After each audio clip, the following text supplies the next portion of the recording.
Nordo and the Fan for a Team USA watch party this Friday. Dugarel's in Hastings. You can catch USA taking on Australia, kicking off at 2 p.m. with games, prizes, drink specials, all while cheering on the red, white, and blue. We'll see you at where? Nordo Dugarel's in Hastings this Friday. Dugarel's indeed. It's a 2 p.m. kickoff. U.S. and Australia will be at Dugarel's in Hastings.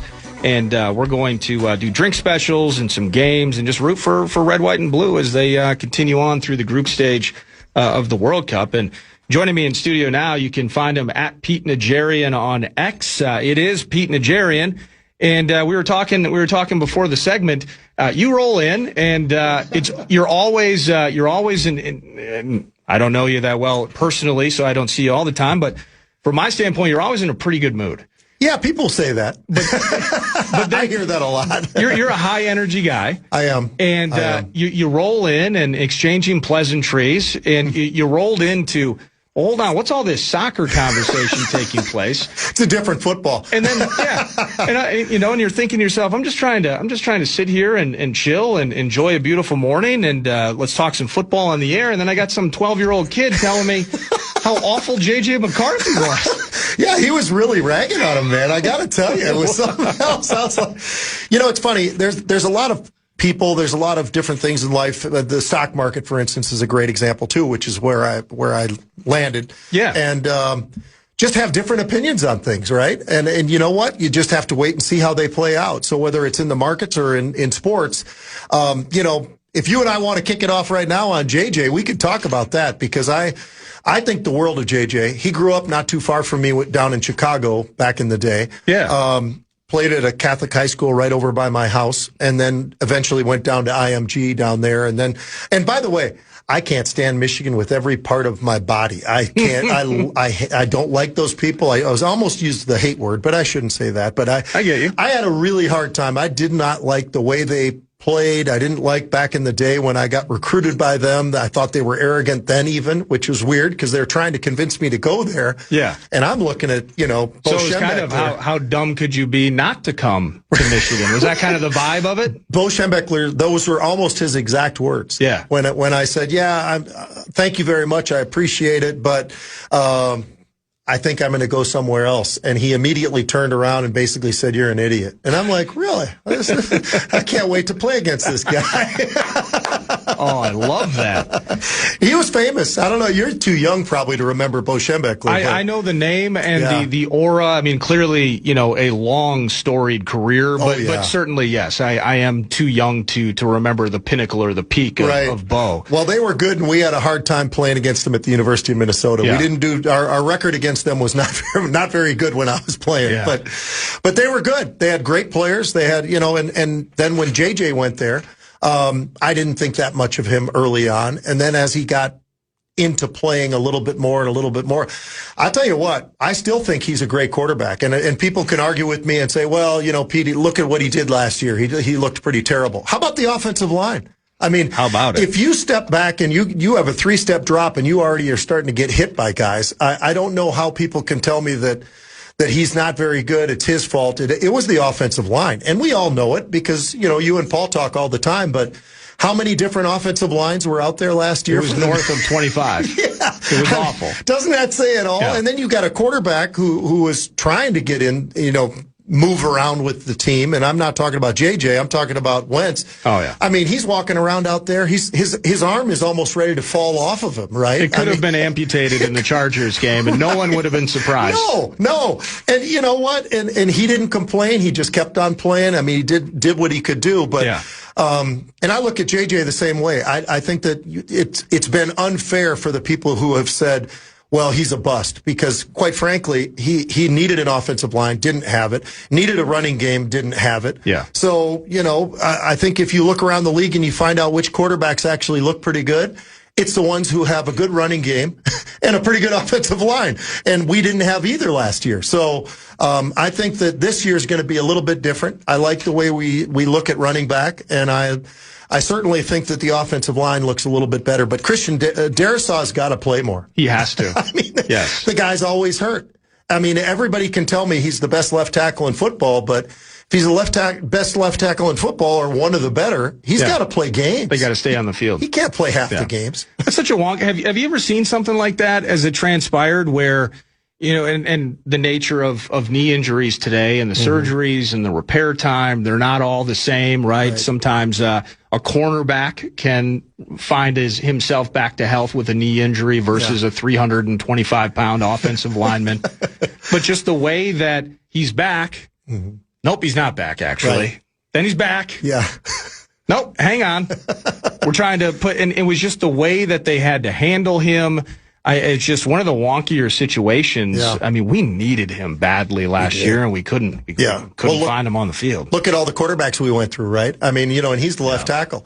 And so if he's not playing, that's not good. Right. And if he is playing and he's barely come back to being healthy, but on top of being healthy, is he a little bit overweight? I mean, I'm not trying to be rude about it. I'm just calling it out. I understand what you mean. When I see left tackles and they've got a pretty decent tummy in front of them, that's going to be a problem because in the NFL... I feel it's like this is an attack on me, but continue. No, it's not. No, but what I get what you're saying, absolutely. What does everybody talk about? Edge rushers. Well, those edge rushers that are coming around those tackles that are the left tackles, and you're trying to get after the quarterback, cut out of stone. They are, and they're shredded. They're fast. They're strong. I mean, some of these guys have incredible length in their arms and everything else. I mean, it's incredible to watch those guys, and you're gonna give up sacks, and we only gave up 60. 60. That's 60 last year. 60 sacks. My goodness. So there's a reason, and it's not that the quarterback. Some people would say, well, the quarterback's holding the ball. No, he's not. The guy hasn't even gotten to his third or fifth step before he's already getting hit. So I think people have to look at the game a little bit more closely if they're going to be as angry about JJ's progress as a quarterback. I think they have to also look at the fact that did he have a really good opportunity back there? Because I don't think he did. And in the end, regardless of that, it was 10 games. It's very difficult to say you aren't it after just 10 games, especially given some of the asides and some things going on around him. Now, I do want to we might as well just jump into the quarterback conversation. Sure. But a quick aside that you hit on that kind of flows with what I was talking about during the previous hour. You mentioned IMG Academy. Yeah. And we're seeing that now more, and IMG's a little bit, it's not that different, but they do like 12 or 13 different sports. So you can go down to IMG Academy if you're an elite hoopster, volleyball, girls and boys sports. Clearly, JJ went there for football, had some success, found his way to Michigan, and did his thing. But what do you think about, from your time in education, and I don't mean to put you in a bad spot, but from you see now today, we have academies here in the metro area that are specifically devoted to hockey, for instance. And some of these academies, by the way, are actually achieving terrific results, i.e. their alumni, they get to post the pictures on the website and say, hey, that guy just won a Stanley Cup. He came from our spot. No, by the way, here's 4 or 5 other big timers that are in the league because they went to our academies. The idea of starting, with, maybe an 11 or a 12-year-old kid, my kid's age, the age of the kid in there, ripping J.J. McCarthy to you, and funneling them into that centric system. Have you ever had any big opinions on it or any experience in the outset? Just the conversation about the way we're creating these factories at the youth level. Yeah, it is interesting, right? I mean, and of course they're going to have an advantage, I think, over a high school kid going to just a public high school like I did. I went to Minneapolis Central High School. We had nothing. I mean, we didn't have grass on our field. We had potholes, in there. Yeah. So, I mean, it was bags of potatoes with the tackling dummies. And I'm not exaggerating. When we didn't have tackle dummies, we had nothing, man. We had a couple of footballs. I mean, I'm not even kidding. We had the freshmen. I'll give you this. You're going to love this. We didn't have a scoreboard. We had a big thing the big hunk of wood out there where you'd slide in numbers. No, swear to God. And I actually did it as a freshman. For the varsity game, and we didn't have a 7. So that becomes a bit of a problem in football, right? I mean, 17 seems to be a number that's going to come up frequently. So that gives you a little bit of an idea about Central High School. Although we had a pipeline to Nebraska. We had a pretty good pipeline when I was there to the University of Minnesota. I think about 5 or 6 of us went there. We also had, I added it up not too long ago. I was at the spring game at Nebraska, and Coach Osborne and I are very, very good friends. He's like a second dad to me. And he asked me to come down there. Of course, I went down there, and we hung out. We talked about everything in the world, but we were going through the list of guys from Central High School who ended up going to Nebraska, and it was well over 25. So, I mean, it was a real number. Yeah. And, you know, many of those guys got all the way into the NFL. So, he had a lot of, he loved the pipeline from Central High School, but he did comment on what the school looked like and what the field looked like and everything else. So it did not look like an academy. No, it did not. There was no academy on the door.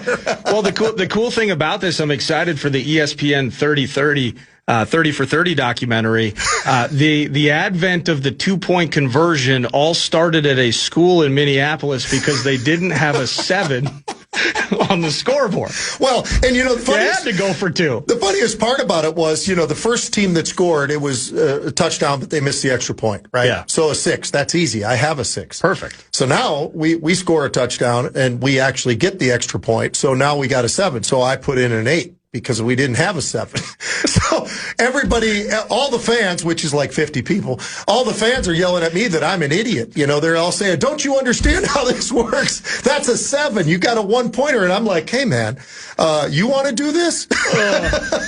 You know that when you were doing that there was some sophomore with an axe to grind that started playing baseball because he didn't like his role on the team. You might be right. He stole the 7.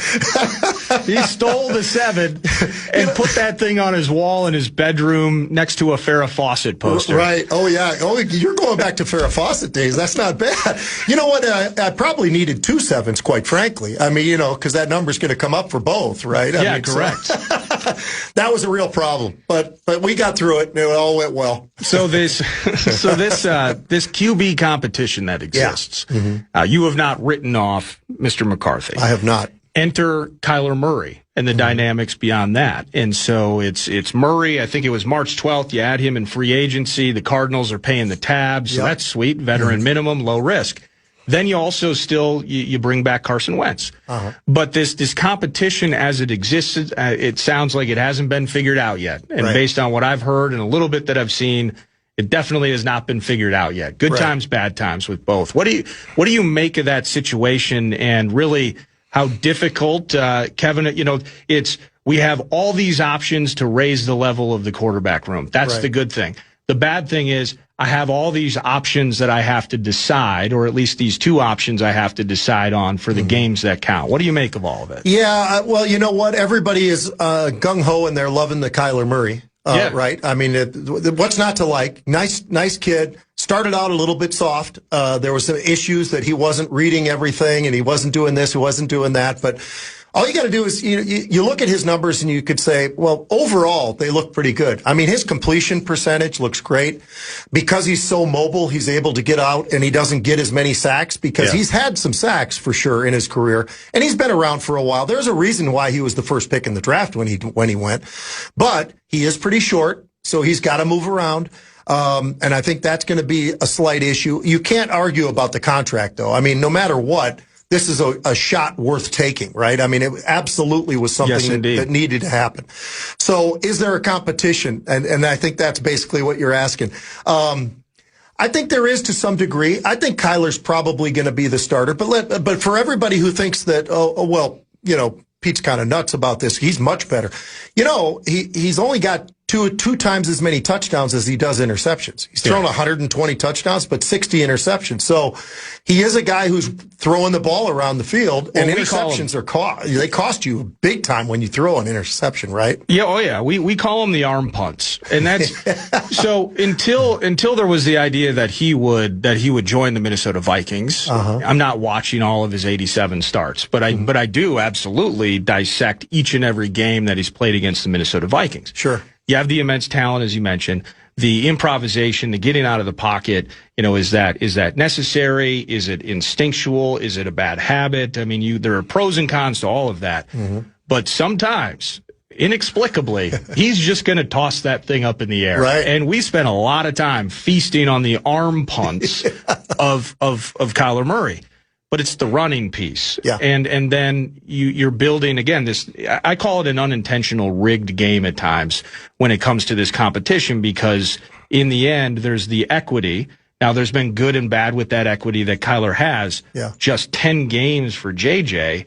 I feel like the only person in the end, if JJ wins this job, is going to be Kevin O'Connell, who trusts him. Because how can my trust be built until the games count and I actually see it, you know? So that's where I've been at on this thing. I think he's immensely talented. I think Kyler's not perfect. Right. But I do not believe, although heavily favored, likely that he starts, that it's as lopsided and as preposterous as some are making it, that there's no way that JJ has a place on this team or in this league anymore. People want to trade him. People want to do this. People want to do that. And it's like you said, it's a grand total of 10 games. He's had some injuries already. It's just a matter of which matters. That's worrisome. It does. Although, you know, you got to go back look how many times in Kyler's career so far, how many games has he played? Right? I mean, because he's missed a heck of a lot of games himself. There you go. Yes. So, that levels the scale a little bit. I think so. And I think you got to be fair. Now, being fair, I would also say experience. Yes, he's got it. And the opportunity, with his ability to throw with a pretty effective, percentage. I think you've got to like that. And the fact that he can scramble around, even though I think the offensive line will be hopefully better than last year. I think looking at them right now, and Darisaw is still listed as not exactly full health. So yeah, I think they gave him a day off during minicamp. Right. And let me tell you, minicamp, if you need a day off of minicamp, are you kidding me, man? I went through a lot of minicamps when I was playing, and you're basically walking to here and jogging over to there and all that kind of stuff. So it's not exactly the most strenuous thing. Yeah. Your minicamp strikes me as a little bit different. A little bit different. Kind of a walkthrough vibe nowadays. Yes. Yeah. No, I think you're right. Shorts and t-shirts today, boys. Yep. Here's what we're going to do. We're going to pause. I want to get into the new general manager, Nolan Teasley, kind of the shaping of that office and just kind of what this vision looks like moving forward. Sure. And I also want to ask you about maybe something the missus is doing, if that's okay with you. I want to chat about that. Pete Najarian in studio with me, Nordo in for PA. On a vocal maintenance day, a rainy, but hey, it's a beautiful day. Every day is beautiful. And how about this? Beautiful for you, the chance to win some money, because I believe Brett Blakemore has a keyword for a giveaway opportunity. I absolutely do. The fan is your chance to win $2,500. Just enter the keyword at KFAN.com. Let's see. The keyword is liberty. The keyword is liberty. KFAN.com. Keyword liberty. You're listening to Eric Norton.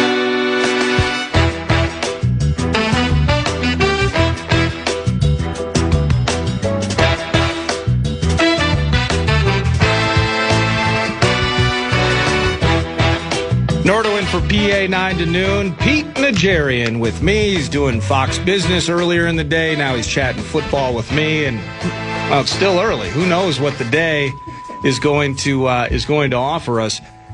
Pete, you're dressed in pink today. Now, this is not a... You're kind of wondering why. Well, it's not, certainly I'm no one to judge from a fashion standpoint. But you don't need my compliments. You're making it work. I appreciate that. Is there a rhyme or reason to it? Because I heard something about a book, and I heard something about the missus, and I was just kind of curious about it. So what's going on? I think my wife got tired of me. My brother and I have written 4 books on the options world. In the middle of all this craziness in the markets and everything else, and it's been great. So my wife has started a company, and it's called You Go Girl. Okay. And she just launched the book on Friday.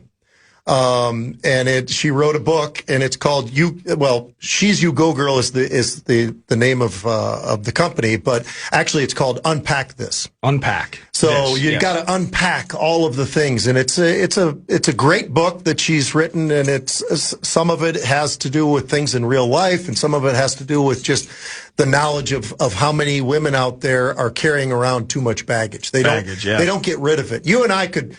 we could probably go to the bar, have a good time, laugh about this, that, and the other, and maybe release some of the baggage. Where it's a little bit different, I think, for ladies. So, my wife's written this book, and she's number 4 on the bestseller so far on Amazon. Oh, and sweet! So she's pushing for number 1. She goes, "Hey, if I'm number 4, I can get to number 1." So she's competitive. She's one woman. Let me tell you, she knows as much or more about football than just about every guy I know. I mean, it's absolutely.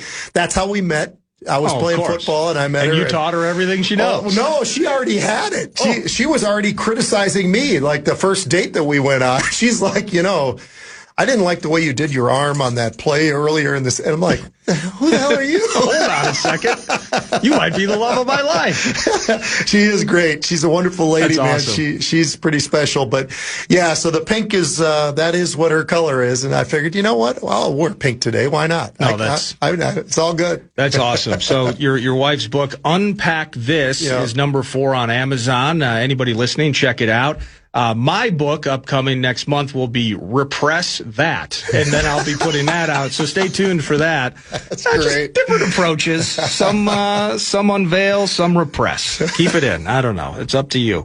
The new general manager, Nolan Teasley, a bunch of hires, very expected, changing of the guard, and just kind of shaping the front office of this. But this kind of lends me, and you know what, Teasley, it's a weird time. It's post-draft. He's kind of getting everything under his feet. So we're all rooting for him to get this train on the tracks in the right direction. But it kind of brought me down a road. My earlier conversation with Alec Lewis was just kind of like, okay, so we're micromanaging, what this GM has done, where he's been and what he can do, where he's going, the people he's hiring, we micromanage that.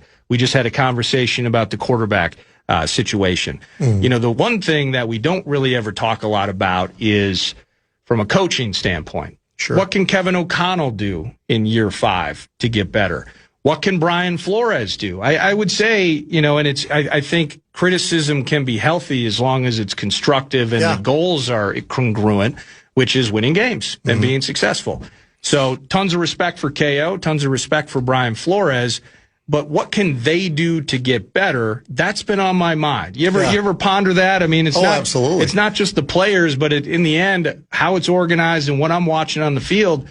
We just don't talk a lot about these guys, KO and Brian Flores. Yeah. Well, when we look at KO, everybody early on, and I think they still are using that expression when they talk about him as the quarterback whisperer, right? I mean, we hear about that all the time, and it's interesting. I think he's a great coach. I really do. But I would sort of push back a little bit, and I don't want to be overly, crazy about this whole thing. But if indeed he is the quarterback whisperer, what happened with Sam Darnold? Yeah. I mean, all he did was go, and the next literally got there last year, right? And then he goes right to the Super Bowl and wins the Super Bowl, right? I mean, so how did we let him go? Right. Right? I mean, for what we had. And you could say the same thing potentially about Daniel Jones. It seemed like he was doing pretty well, obviously injury as well, but it's one of those things where if he's the whisperer, we've got to start talking a little bit louder maybe, huh? Yeah. I mean, because we lost those guys, and then you started to look at the lineup that we had, and we had one quarterback after another quarterback after another quarterback, and maybe that would have happened to Sam and Daniel as well because of the offensive line and all the injuries that were happening there. But nonetheless, the decision to move on and start J.J. McCarthy. Right. Yeah, absolutely. Because they'd seen something on him until we actually had that first injury that he had. But so that's the one thing that I think it makes some sense to at least kick that around a little bit. But I do know for a fact that it was the offensive line, in my opinion, that really was the problem. It was less about quarterbacks. It was far more about the offensive line. I agree with you. And they had to fix that up. And we had, when you're signing players in free agency for a lot of money and they don't really pan out, that's obviously a whiff, right? Yes. And that's a bit of an issue. And we saw that on the defense last year, I thought. We signed a couple of players right in the middle of the defensive linemen, and were they even close to good? Probably not. No. They were too small. They didn't give us enough. And that's why, it was interesting because a lot of people said to me, they go, "Hey, Pete, who do you think the Vikings are going to take?" And my first answer was, "Oh, this big kid out of Florida, Caleb." I said, "He's a giant. He's actually really athletic. Yes, he has an injury, but I think he can get through that injury, and I think he's very much the guy that you'd want to take at the 12th pick in the draft. Yeah. And the Vikings did. So I loved what they did there. I mean, if he's healthy, he's a top 10 pick that night. Oh man, he's big, he's fast, he's agile, he's all the things that you would want. And you plop him right in the middle there at 6'6" and 330 pounds. That's a huge upgrade, I think, for the defense, especially because of the fact that we have linebackers that, in my opinion, are very, very small. And, other people could say, yeah, Pete, but they got to be fast. Well, you can find both. You can find linebackers out there who can run that weigh 240, 250 pounds. You and I were just talking about Jack Campbell for Detroit. I think that kid's one of the best in the NFL, I think. So, and and I mentioned this too, like we had Eric Kendricks, who's undersized. Yeah. But then we kind of paired him with Anthony Barr, who kind of provided that physical presence in that spot. And that's actually where I want to pause, because final segment, defensively and how this thing looks, because you get Caleb Banks, got to get this foot right. We're going to see him in training camp, and I hope it's unbelievable. They get this cat. I mean, anybody with a nickname Big Citrus, like I just want to be that guy's buddy. There aren't enough cool nicknames anymore. Big Citrus is absolutely cool, but this defense, in the vein of, we just don't really talk about how certain people are doing their thing and what's good and what's bad. As much respect as I have for Brian Flores, this defense, we're putting Flo in an interesting spot here this year, from a talent perspective and resources perspective. And we just kind of always assume, hey, well, we know the defense is good, so let's just get the QB right, and we're on to the Super Bowl. This defense is intriguing to me. So we'll pause. We'll come back. We'll put a wrap on the show with that. With Pete Najarian, check out his gal's book, Unpack This. You can find it via Amazon. But when we come back, back to Vikings football, and we'll end the show with that right here at 9 to noon on the Fan. You're listening to Nordo. This Father's Day, you can skip the tie, skip the socks, give Dad what he really wants. A day at Canterbury Park, amazing food trucks, live racing, a shot at winning a brand new Lazy Boy recliner from the Furniture Mart. Father's Day done right at Canterbury Park. Get the details, KFAN.com, keyword calendar. Final segment, Nordo in for PA 9 to noon. Tomorrow, U.S. Open, we're going to have Rocco Mediate in the mix. We'll have Ben Lieber in the mix. Friday, still under construction, you could say, but we're going to have a fun finish to the week. Pete Najarian in studio mentioning before we pause, talking about just kind of the construction of this defense and Flores, and we've just kind of written that whole thing off. Flores, he'll figure it out, and we go from there. But part of this thing getting over the hump here, Pete, is kind of if we're thinking about how this team gets back into the postseason, how this team becomes a contender. It's well beyond the quarterback. Defensively, Caleb's got to do his thing. Dominique Orange has to do his thing. Good old Big Citrus, the safety spot, et cetera. What do you make of all that? Well, I really like what they did when you're talking about those certain names, especially of the defensive line, right? I mean, I think that we needed that in a big way, and we got it. We also have linebackers like we were talking about earlier who are a little bit smaller, but they can be a little bit smaller because of the size of the guys up front. They're still a little bit light, they just are. Are they good? Yeah, they're good players. I think they do a really good job. But my biggest criticism of the defense last year was the fact that our defensive line and middle of the field linebackers really struggled to be able to stop people running the football. Yep. And everybody looked at me like I had three heads when I would say that. And I'm like, hey, look, all you got to do is look at the numbers at the end of the game, and you can see this. And it's different. I mean, there was a segment in the middle of the season where there were 7 games. We lost 6 of them. And then you start looking at some of the numbers, and I put them down here. Hurts threw for 300 yards. Well, that wasn't very good. I mean, that wasn't the fault of the guys in the middle, but they were having so much success throwing the ball. And the reason was we started cheating the safeties up, right? I mean, that's what you do when you can't stop somebody on the run. You have to cheat. Yeah, well, when you're worried about Saquon and that. Yep. Right. And when you cheat like that, well, that opens up the middle of the back end of the field, right? So, I mean, that's something. Then we gave up 207 yards to the Chargers. That's how many they ran on us, right? So that's not so good. Goff throws for 240 yards on us, has a really good game. But we won that game. So, all right, we'll get rid of that one. How about Baltimore? They had 152 yards rushing. Chicago had 140 yards rushing. We had Green Bay had 146 yards rushing. I'm not going to go through all of them, but basically, we couldn't stop the run. And nobody talked about it, though, Nordo. That's the part I just sat there every week. And, nothing against the commentators and all that. But the reality is somebody should have said, hey, look, we can't stop the run because that was the problem. And if we lost 6 of 7 games in the middle, we started winning games at the very end. But at that point in time, we were too far away. Right. So we end up with a 9-8 record. So a winning record.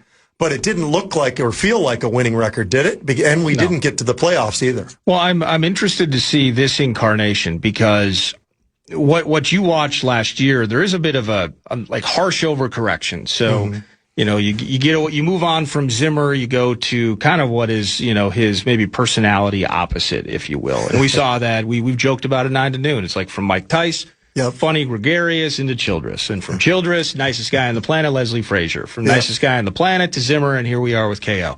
Yeah. Similarly, there was this crazy overcorrection from 2024 when the Vikings were second in the NFL in defending the run. Second in yards, I should say, against the run, 4.1 a carry, something like that.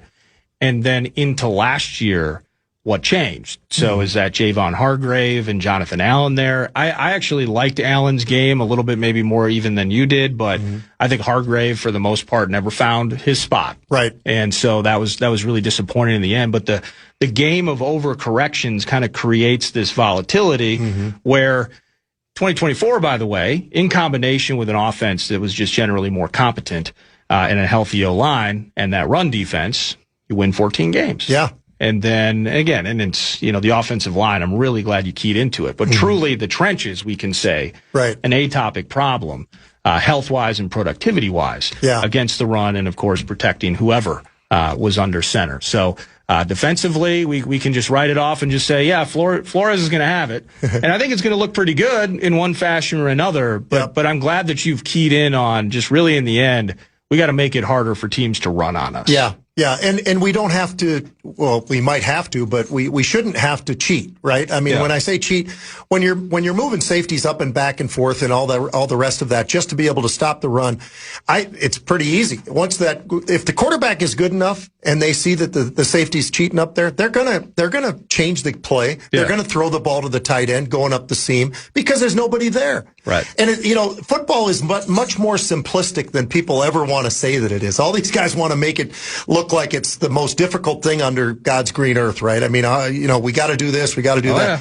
The reality is, you know what? You got to put up your best 11. And if you've got your best 11 on the field, you've got to have them play the right positions at the right times, right? I mean, that doesn't mean you can't have a safety come up and maybe get a blitz on or something like that, but you can't do that all the time. They'll catch you. Which is something that we were doing, and that was part of the problem. And I think that's why we had that many losses when we, in the middle of the season, was we were overcorrecting on things, and we just did a little too much. Hey, thanks for hanging out with me. You're the best, man. I didn't get to half of what I wanted to talk about, so we're going to have you in maybe later this summer if you find yourself here. I know you bounce between here and Florida quite a bit. Yes. So, and we want to make sure we note this. Lisa wrote a book, Girl, Unpack That. Yeah. There we go. Okay. It's on Amazon. Check it out. I don't know if we're the P1 demo for that, but I guess we're about to find out. Thank you so much, Matt and John. Thank you so much, Alec Lewis, and to Pete Najarian, Brett Blakemore producing. I'm Nordo. Thank you for listening to 9 to Noon when you choose to do so. Have an awesome afternoon. The program is next. Podcast today's Paul Allen Show, or listen back to previous show and interviews by going to the iHeartRadio app or KFAN.com. From the 1-800-ASK